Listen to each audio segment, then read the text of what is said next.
Come on. There we go. Is that on full screen, is it, Lily? Yeah. Perfect. Okay, so good morning, everybody. My name's Jane. I work for a company based in Oswestry called Aico. We do an awful lot to support education, whether that's from careers guidance, careers advice. And today we just wanted to talk to you a little bit about our company, what we do. And my colleague Lily is also she's one of our apprentices, just finished an apprenticeship actually, so she's going to share her experiences of what it's like working for Aico, how she got into her job role. So next screen please, Lily. Okay, so I'm just going to give you a little bit of background. So Aico, they've been based in Oswestry for 30 years. We've celebrated our 30th year this year. We are actually market leaders in residential fire and carbon monoxide detection. So basically that's your smoke alarms that you've hopefully got in your houses, keeping you safe. So we actually protect over 80% of UK households, but purely just based in Shropshire. And that's actually supplying 4.5 million alarms per year across the UK. I'll pass you on to Lily now and she can give you a little bit more information about our business. Hi everyone, so as Jane said, I'm Lily. I joined Aico in 2019 in September as a customer service practitioner apprentice. I've now moved into a second role within the business, but I can talk about that later. So before I go into apprenticeships and that kind of thing, I'm just going to give you a quick tour of the Aico building, which you might have seen if you've been to Oswestry. So this is the exterior. The site is actually 7 acres, 3 of which is the building. And then you'll see the 4 acre grounds, which is all outdoor space. We've got habitats for wildlife, a meadow, and obviously all the trees that you can see there starting to grow now, a bit better than you can see there. So this is our reception. This is the first thing you'd see when you come in the building. And our ground floor is called our Centre of Excellence. So this is available for any member of the public, the community and schools, to come in and use for their meetings or for fundraising days, anything like that. So this is just our breakout area where the people can get coffee, tea, have a chat, and people do hold informal meetings in here as well. And this is our auditorium where we can do different events like movie nights and different things like that. We mostly use it as a conference room at the moment.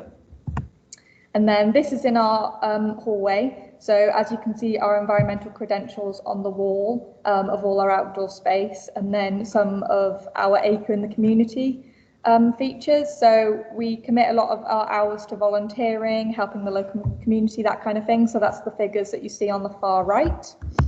And then moving down the corridor is our timeline. So as Jane said, 30 years in Oswestry as Aico. So this is basically how the alarms have developed over the past 30 years. So the ones you can see closer to yourself are the most recent alarms. And then if you can see on the very, very far right, where it says 2020, that is called the Gateway. So that's a new product that we've launched, which can basically send you notifications to your phone if your alarms are going off and things like that. So going into the workshop, this is where we train installers to install our alarms to make sure that if they're installed, they're doing it correctly. So if you do, unfortunately, would have a fire, your alarm would sound and there would be no issue. So education's a really big, important thing at Aico, because obviously, if we're selling our alarms and they're not being installed if they're not being installed correctly, then that can cause major issues. So we might like to make sure that everyone knows how to use them. And then this is just another meeting space that people can use. And then we have our bungalow. So we've got the living room, kitchen, and the bedroom of all different time periods. And we like to use this with schools because we can do different activities in there. Like for example, we did one recently where we put lots of hazards around the rooms. So we put like a hair straightener on the bed, and we put like a tea towel on the stove, and then the kids just find all the hazards, and it also like raises their awareness on knowledge of fire hazards in the home. And then this is our warehouse. So this is where all the orders of the alarms get packed and shipped out to everyone across the UK. And then this is our meetings, or this is our office space. So there's 4 of these. Right now we're spread across all of them for social distancing. This is our staff gym, which is fully equipped. Our games room, which you see we've got pool, darts table, snooker, all those different type of things. Then we've got Xboxes and PlayStations around the corner as well. A relaxation room where we can go in to chill, and then that's the whole tour. So I'll go on to what this is all about.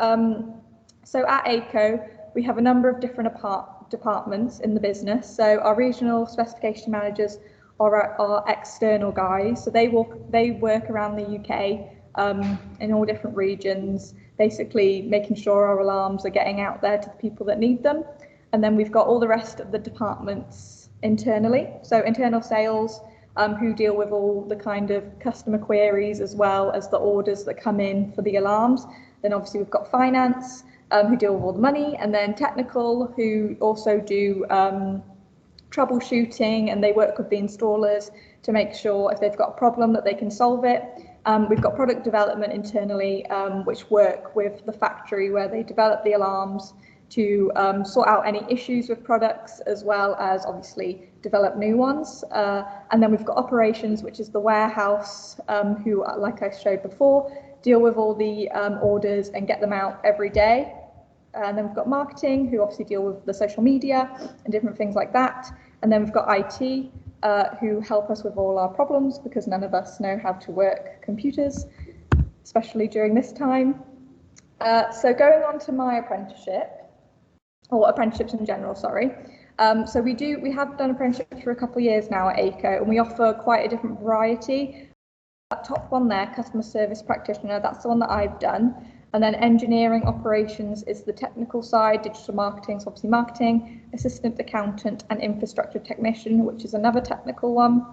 So we offer both level 2 and level 3. And then we've got one of our apprentices actually going on to a degree level apprenticeship, which is level 4. So he finished his level 3 and now he's gone on to his level 4. So just because he started an apprenticeship and he finished it doesn't mean that that's where the education stops. We like to see how we can develop our people. So he's actually gone on to do kind of like a physics kind of thing. He's in product development, so more technical than I'm aware of. So for me, I'm a big advocate for apprenticeships. Obviously, I'm completing one and have almost completed it now. But there are some major benefits of apprenticeships. So you can obviously gain job-specific skills. So if you were to ever leave the business, as I'm sure you most likely would in your life that gave you the apprenticeship, you will have both qualifications and job-specific skills that you can put on your CV. So you might say, I can do this, it's evidenced by my qualification, as well as this example, ABC, whatever you want to say. So obviously you're earning money, that's a major factor for a lot of people, which is really nice. Holiday pay, you're treated like an adult, which is great. You do have allocated time for study when you're working as an apprentice. So this might mean that you go to college one day a week, or you just get an afternoon or a morning to sort out all your work and ready for when your assessor needs to mark it. Obviously the qualifications is the main thing. You're getting them for free while you're getting paid. So I think that's a huge thing. Obviously apprenticeship wage is a bit lower than living wage or minimum wage, whatever, but you have to know that you're getting this qualification for free, and especially university level apprenticeship, which is level 4. The guy who's completing that, obviously it's fully funded, so he won't be in any debt and he'll be getting paid while he's doing it. So that's great as well.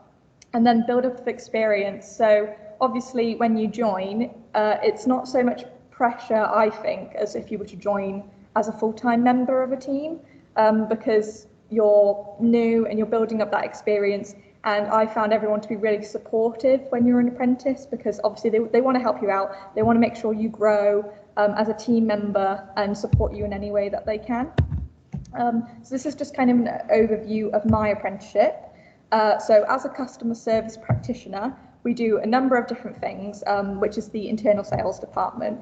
So every day we'll pick up lots and lots of phone calls, which can range from someone having a problem with their alarm, which I would speak to them about, or someone that needs to place an order, someone looking for prices, someone checking stock to see if they can order so many of an item, or someone asking to speak to another member of a team. So can I go through to marketing? So we deal with all of those calls. We don't have any automated system, which people really like because they get straight through to a person that they can talk to. We do the order processing. So when the orders come in, we then put them onto our system, which then sends the orders down to the warehouse and they can pack them. So that's great. We also need to know a lot of product knowledge. Like I said, people call about their alarms, causing them problems quite a bit. And then, you know, it might just be, you need to change the battery in your alarm and then they're all sorted. And then there's different administration duties. So this will be like filing of the orders that we create. We need to print out all the orders, different things like that.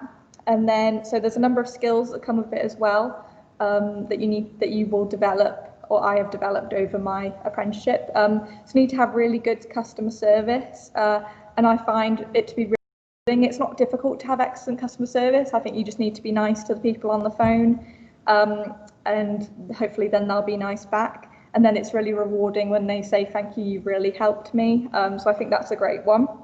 And as you're completing part-time jobs, you obviously can evidence that if you were to ever to apply for apprenticeship. And there's lots of different ways you can evidence interpersonal skills, even in school. So you could say, I'm the leader of my football club, so I have managerial skills or teamwork skills. Or you could say, I did a presentation in my English class on this play, that gives me presentation skills. So obviously as an apprentice, you might not have, when you're applying, you might not have work that you've done, like employment work that you can evidence, but school is a really great way that you can evidence things, or clubs, your interests, things like that. And then having accuracy and an eye for detail is really important as well, because we want to make sure everything's accurate. We don't want to be sending out 10 alarms instead of 20 alarms, things like that. And then teamwork is a really big thing as well. You need to work with your team, make sure you're all great pals, and because then work just is nicer. It's a nicer place to be, and the job gets done a lot better, to a better quality. And then at Aico specifically, we've got a lot of further opportunities that might interest people if they want to apply for apprenticeship here. So in a year, we have 2 days that we can take, not as holiday, so it's just given to us that we can volunteer. So this means we can go out into the local community and give our time. And I think this is a great thing to have, because it's not just, you know, you volunteering, it's you giving back, and then you're able to not take that out of your own personal time. So you don't have to say, I'm booking a holiday so I can go help out. You just go and do it. So we've been able to do a lot of different things with that. There are various roles and departments. So to explain about me, obviously I started as the customer service practitioner apprentice, but now I've moved onto the CSR, which is corporate social responsibility department. So I work as a full-time community liaison with Jane, and we look for these volunteering opportunities and these school engagement opportunities like we're doing now, and we get colleagues involved, and I think it's a really rewarding job to do. And then, like I said, people have moved into other various departments. So here it's great. There's a lot of sideways movement. So just because you join in finance doesn't mean that you could never be in marketing if that's what you really want to do. It's showing that you're passionate and you're willing to work. And then further supported training. So a number of people, like I said, degree level apprenticeships, and then the AAT, which is a qualification in accountancy. So that's supported as well. And then I myself have become a mental health first aider funded by Aico. So that's a great thing, and I can support my colleagues with that as well. So it benefits me as well as the company. So yeah, so that's just a little bit about me, and that's all.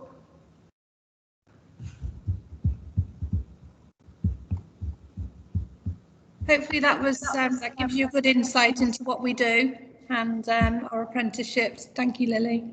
Thank you very much, Lily, from HLC as well. That's fantastic, fantastic presentation. Great, thanks very much, Catherine. Okay, well, I'll end it all now. So that means you're getting up, and the assembly has come to an end. Thank you very much. Thank you. Okay, bye. Bye.